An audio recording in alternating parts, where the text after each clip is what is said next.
বাংলাদেশ এই মুহূর্তে উন্নয়নশীল দেশে উত্তরণের উপযুক্ত নয়। অপরিণত অবস্থায় এই গ্র্যাজুয়েশন হলে দেশের সব অর্জন বিফলে যাবে। তাই এলডিসি উত্তরণ প্রক্রিয়া অন্তত ৩ থেকে ৫ বছর পিছিয়ে দেওয়া প্রয়োজন বলে মনে করেন বিশেষজ্ঞরা। বুধবার সকালে রাজধানীর ঢাকা রিপোর্টার্স ইউনিটিতে নাগরিক উদ্যোগের আয়োজিত সংবাদ সম্মেলনে বক্তারা এসব কথা বলেন।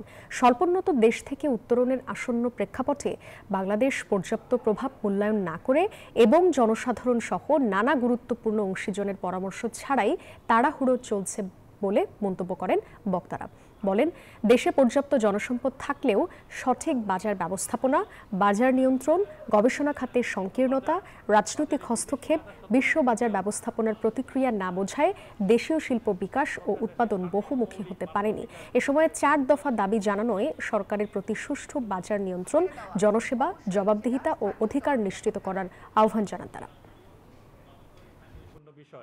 যা বাংলাদেশ বিপুল সম্পদ নিয়ে এখন ঝুঁকির মধ্যে। বর্তমান পুঁজিবাদী ব্যবস্থায় দেশগুলোর এই ধরনের একরৈখিক বিভাজন পৃথিবীর জনগোষ্ঠীর জন্য একেবারেই কল্যাণকর নয়। তবু এটাই বিশ্বের বর্তমান পরিস্থিতি।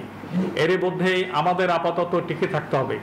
উক্ত পরিস্থিতির বিবেচনায় বাংলাদেশের কোনো অর্থে এই মুহূর্তে উন্নয়নশীল দেশের উত্তরণের উপযুক্ত নয়। বান্ডেল থাকলে প্রতি সেনমানিতে টাকা বাঁচবে।